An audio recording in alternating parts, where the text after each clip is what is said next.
नमस्कार। आज मैं फिर आपके सामने अपराध की एक और घटना लेकर आया हूं।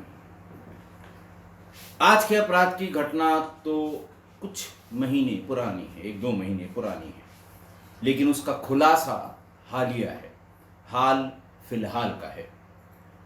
बात कुछ यूं हुई कि 5 जून 2024 को उत्तर प्रदेश के जिले उन्नाव जिला कानपुर और लखनऊ के बीच में है।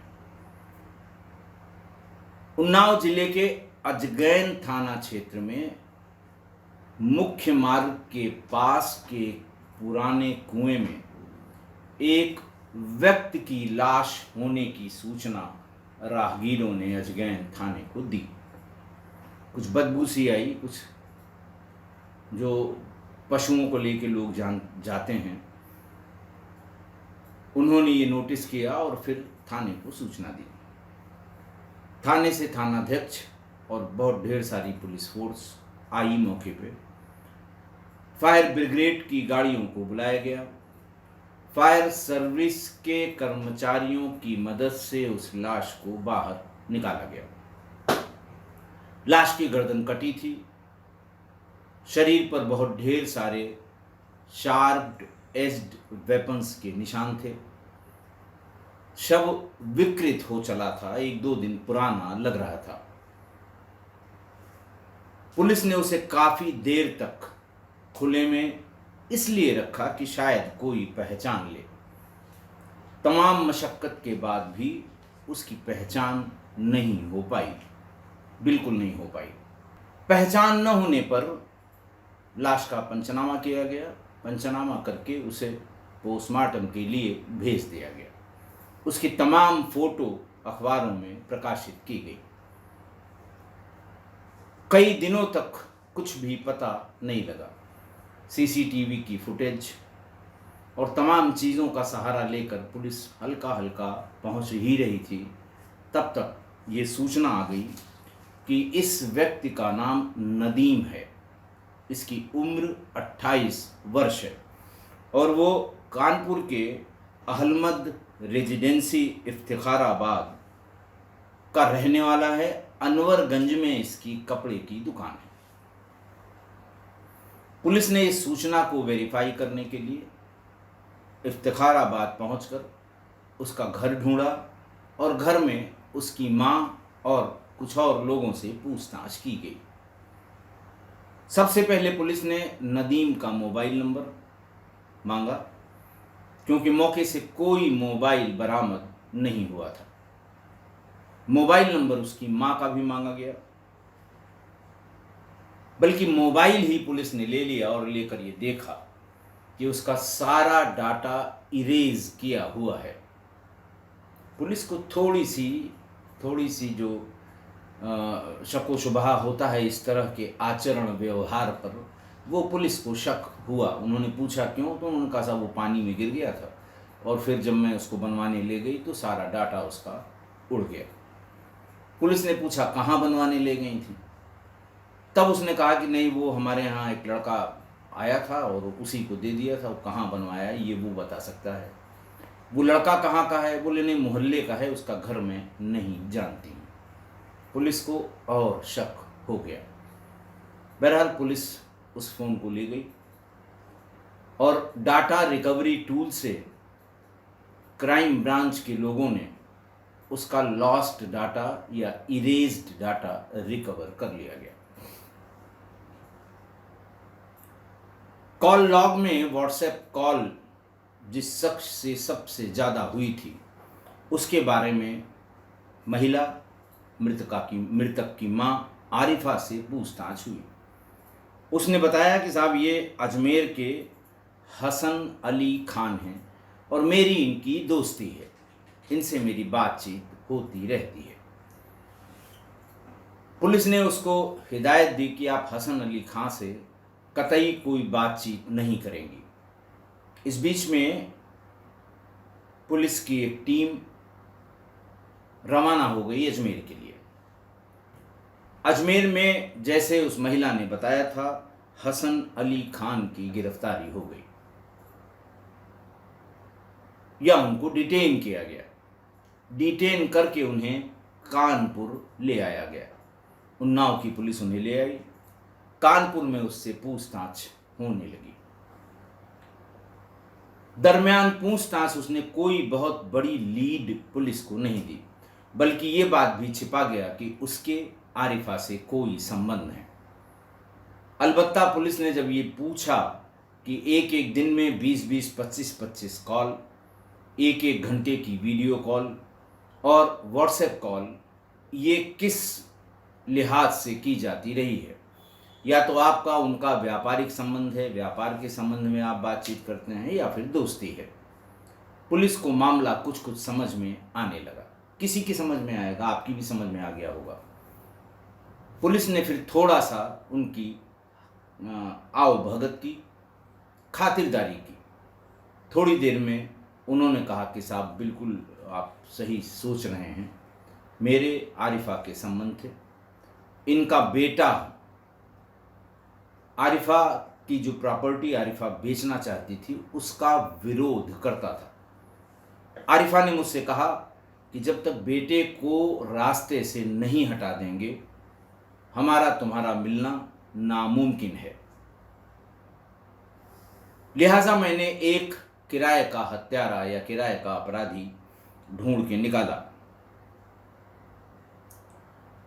उसका नाम था सलीम, रहने वाला वो भी अजमेर का था और पहले भी हत्या के कई मुकदमों में जेल, कई मामलों में जेल जा चुका था। सुपारी तय हुई 10 लाख रुपए की। हसन अली खान ने आरिफा से कहा कि 10 लाख रुपए का इंतजाम करो, तुम्हारा काम हो जाएगा। आरिफा ने 10 लाख रुपए का इंतजाम किया, हसन अली खान को भेजा और हसन अली खान ने बतौर पेशगी 5 लाख रुपए सलीम को दे दिए। सलीम अजमेर से चला और 3 जून को कानपुर पहुंच गया। कानपुर आया और आकर वो आरिफा के घर पर ही रुका। 4 जून को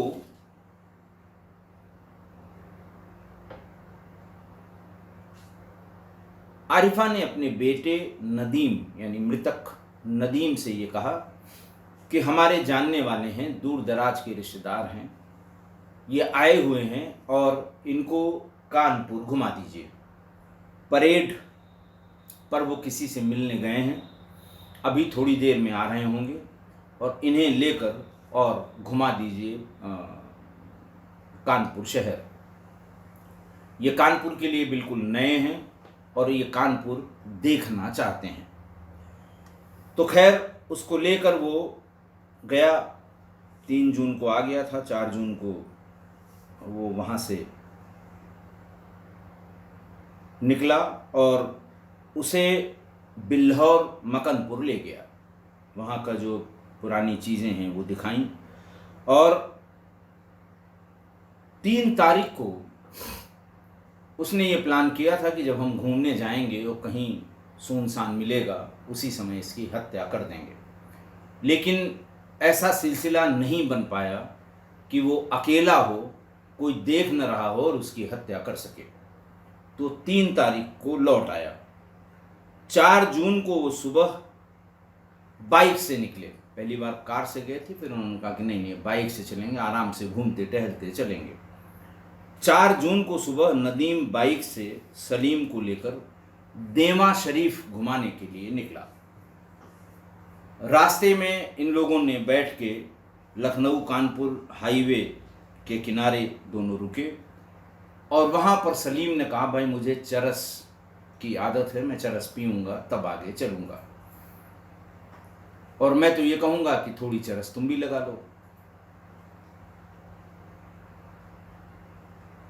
थोड़ी चरस हत्यारे सलीम ने लगाई और थोड़ी सी उसने पूरी चरस लगाई और नदीम ने भी थोड़ी सी चरस पी ली। दोनों वहां से निकले और थोड़ी दूर आगे बढ़ते ही अजगैन थाना क्षेत्र में जब उसने देखा कि यहाँ पर एक पुराना कुआं है तो गाड़ी किनारे खड़ी करने के लिए कहा और ये कहा कि थोड़ा नशा ज़्यादा हो गया है, थोड़ा सुस्ता लेते हैं, और उस पुराने कुएं के चबूतरे पर दोनों बैठ गए। अचानक मौका देखकर सलीम ने चाकू निकाला और नदीम के गर्दन पे वार कर दिया, फिर शरीर पे कई वार किए और चुपचाप घसीट के कुएं में डाल दिया। गाड़ी लेकर वापस घर पहुंच गया और आरिफा को बताया कि काम हो गया है। आरिफा बहुत खुश हुई, पकवान बनाए खिलाए और तब उसे विदा किया। पुलिस भी उसका ये बयान सुनकर दंग रह गई। 4 जून की गई हत्या, 5 जून को उसके शव के बारे में पता लगा। 5 जून को पुलिस पहुंच गई, शव बरामद हो गया। लेकिन ये सारा प्रकरण खुला 20 जुलाई 2024 को, जब सलीम की और हसन अली खान की गिरफ्तारी हुई। पूछा गया फिर आरिफा से कि आखिरकार ऐसी क्या बात थी कि अपने बेटे को, इकलौते बेटे को, इस तरह से अपने ही पैसे से सुपारी देकर, अपने पुरुष मित्र से कह के इस तरह से उसके साथ बुरा बर्ताव किया गया, उसे मार दिया गया। तो उसने बताया कि दुकान उसकी बहुत चलती थी, पैसे ले आता था, पैसा मैं ही रखती थी, और जब जब हसन अली खान डिमांड करते थे मैं उनको पैसे भेजती जाती थी। मैं उनसे कहने लगी कि सब कुछ ठीक ठाक चल रहा है, तुम कानपुर आ जाओ, हम लोग एक साथ यहीं पर रहेंगे। हसन अली खान ने साफ इनकार कर दिया कि तुम्हें रहना हो तो तुम अजमेर आओ, मैं कानपुर नहीं आ पाऊंगा, अपने बेटे को भी राजी करो। माँ ने एक दिन जिक्र किया अपने बेटे नदीम से कि यहाँ कोई स्कोप नहीं है, यहाँ ये नहीं है, वहाँ वो नहीं है, ऐसा करते हैं दुकान और घर बेच लेते हैं, पैसा मिलेगा, हम लोग अजमेर चलते हैं। हमारे एक जानने वाले हैं हसन अली खान साहब, वो वहाँ पर उसी पैसे से हम लोगों को एक छोटा मोटा घर दिलवा देंगे और वहीं नए सिरे से व्यवसाय करेंगे। नदीम ने भी साफ इनकार कर दिया। उसने कहा था मैं कानपुर छोड़ के नहीं जा सकता, मेरा यहाँ जमा जमाया बिजनेस है, हमारी दुकान है और कपड़े की दुकान है, ठीक चल रही है, मेरे यार दोस्त यहाँ पर हैं, मेरा सब कुछ यहाँ है, मैं ये सब छोड़ के वहाँ नहीं जाऊँगा। ऐसी कोई तात्कालिक ज़रूरत नहीं है कि हमें ये सब बेच के अजमेर जाना पड़े। और माँ से कहा कि तुम भी ये सब खुराफात अपने दिमाग में मत लाओ, कोई ज़रूरत नहीं है कानपुर छोड़कर अजमेर जाने की। ये सारी बात रात में आरिफा ने हसन अली खां को कम्युनिकेट कर दी। तो उसने कहा फिर ठीक है, हम कानपुर आ नहीं सकते, वहाँ रह नहीं सकते, तुम्हारा बेटा कानपुर छोड़ नहीं सकता, लेकिन तुम्हें रहना हो अगर मेरे साथ तो तुम्हें अजमेर आना पड़ेगा। ये बात कई दिनों तक चलती रही और अंत में ये तय हुआ। आरिफा ने कहा कि जब तक मेरा बेटा है हमें न तो ये मकान दुकान बेचने देगा, उसके बहुत ढेर सारे जानने वाले हैं, वो ऐसा करने से रोकेंगे, अड़ंगा लगाएंगे, मुकदमेबाजी करेंगे, मैं ये सब चाहती नहीं हूँ, तो इसलिए इसको रास्ते से हटवाइए। हसन अली खान ने कहा कि हाँ ये बात ठीक है, तुमने अच्छा बताया, इसे पहले ही बताया होता ये पहले ही काम हो जाता। 2-1 दिन बाद उसने बातचीत करके बताया कि 10 लाख रुपए खर्च होंगे, 10 लाख का इंतज़ाम करो, हफ्ते भर में तुम्हारा लड़का रास्ते से हटा दिया जाएगा। धीरे धीरे करके 10 लाख रुपए इकट्ठा किए आरिफा ने अपने बेटे की हत्या कराने के लिए। 5 लाख उसको दे दिया। उसने बताया कि फला आदमी फला गाड़ी से जा रहा है, इसको तुम्हारे घर का पता बता दिया है, ये जाएगा वहीं रहेगा, बाकी इसका काम है, इसके काम में कोई दखल मत देना, ये लड़का रास्ते से हट जाएगा, तुम्हारा लड़का। उसने कहा बिल्कुल ठीक है। 3 तारीख की सवेरे सवेरे आ गया, अपने बेटे और उस सलीम के लिए उसने पकवान बनाए, खिलाए और फिर ये कहा कि इनको घुमा दो। बेटा अपनी गाड़ी से उनको घुमाने ले गया। उस दिन मौका नहीं लगा। उसने बताया कि अब मैं देवा शरीफ की बात आई, उसने कहा चलो देवा शरीफ हमको देखना है, और फिर तय कर लिया कि आज ज़रूर हम आरिफा का ये काम कर देंगे। आरिफा का क्या, हसन अली खान का, जिसने उसको पैसा दिया है। और उसने बखूबी उस काम को अंजाम दे दिया। 4-6 दिन और विलम्ब हुआ होता या और किनारे का कुआं होता, दुर्गंध आने में 4-6 दिन टाइम लगता, तब हो सकता है लाश की शिनाख्त भी न हो पाती। जो फोटो से देख के लोगों ने बता दिया, संभवतः वो भी न हो पाती। बहरहाल पुलिस ने 20 जुलाई 2024 को तीनों को, आरिफा, सलीम और हसन अली खान, तीनों को गिरफ्तार करके जेल भेज दिया। आज की घटना देखिए, मैं कई बार बता चुका हूं, कुपुत्रों की करतूत भी बता चुका हूं और 1-2 कुमाताओं की भी करतूत बता चुका हूं। कहने का मतलब ये कि पुत्र तो कुपुत्र हो सकता है, लेकिन माता कुमाता नहीं हो सकती। यही समाज का मानना है, क्योंकि माँ बेटे को जन्म देती है, 9 महीने तक अपने गर्भ में रखती है, जाने कितनी तकलीफ़ें सहती है, उसके छोटे से बड़े तक उसको पालने में जाने क्या क्या सहन करती है, इसलिए वो कुमाता नहीं हो सकती।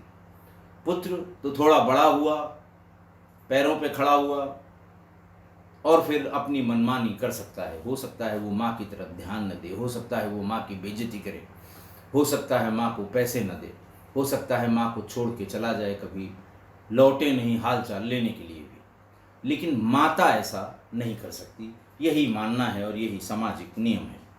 लेकिन यहाँ पर माँ ने अपने ही 28 साल के इकलौते लड़के की हत्या करा दी, और सिर्फ इसलिए कि अपने पसंद के मर्द के साथ रह सके। सिर्फ यही, एकमात्र यही कारण था, क्योंकि कोई और तरीका दिख नहीं रहा था। न तो उसके पसंद का मर्द कानपुर आने को तैयार था, न बेटा सब कुछ बेच के अपनी माँ के साथ अजमेर जाने को तैयार था। तो यही तरीका था कि उसको रास्ते से हटा दिया जाए, सब बेच लिया जाए, बेच बाच के पैसा लेके यहाँ से अजमेर चला जाया जाए। अब दिक्कत है कि इस तरह के लोगों का मनोविज्ञान समझना बहुत कठिन है, बहुत ही कठिन काम है। ऐसा नहीं कि किसी ने कोशिश नहीं की होगी, बहुत लोगों ने बहुत कोशिशें की हैं कि इस तरह के अपराध के पीछे के मनोविज्ञान को समझने की कोशिश की जाए। सामान्य व्यक्ति तो बिल्कुल नहीं समझ पाएगा, बड़ा मुश्किल होगा उस महिला के मनोविज्ञान को समझना कि किसी गैर के साथ रहने के लिए अपने लड़के की हत्या करा दी जाए। और ऐसा नहीं कि लड़का कहीं अलग रहता था, लड़के से कोई दुराव था, लड़का मनमानी करता था, लड़का उसी घर में रहता था। सुबह शाम यही माँ उसको खाना बना के खिलाती थी। सुबह शाम का खाना, नाश्ता, जब कहीं देर हो जाए तो पूछना कि कितने बजे आओगे, खाना इतने बजे मैंने तैयार कर दिया है। यानी ऐसा नहीं था कि वो कोई उनमें दुराव था। और जिस दिन बेटे को मारने के लिए सलीम को बुलवाया गया, दोनों को पकवान बनाकर एक साथ खाना खिलाया गया, ये जानते हुए भी कि यही मेरे बेटे को मारेगा, जान से मारेगा, 1-2 दिन में बेटे की हत्या हो जाएगी। लेकिन दोनों को एक साथ एक तरह का पकवान बनाकर खिलाया गया, और जो हत्या करने आया था उसको घुमाने के लिए अपने उसी बेटे से कहा गया कि जाओ उसे घुमा लो, मेरा जानने वाला है। वो भी माँ के इस आदेश को उसने सहर्ष मान लिया और उसको घुमाने के लिए 3 जून और 4 जून दोनों घर से निकल गया।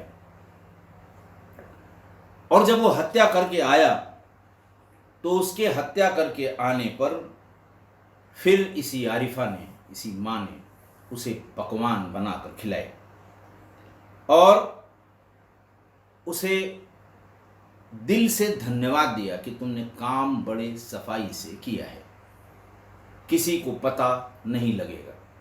कानपुर से इतनी दूर ये किया है, लोग पहचान ही नहीं पाएंगे।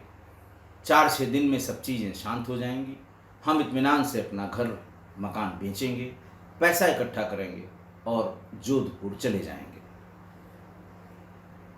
अब बताइए, ऐसी माँ के लिए क्या कहा जाए, क्या सुनाया जाए, क्या विवेचना की जाए, क्या उसका मानसिक विश्लेषण किया जाए, क्या उस पर टिप्पणी की जाए।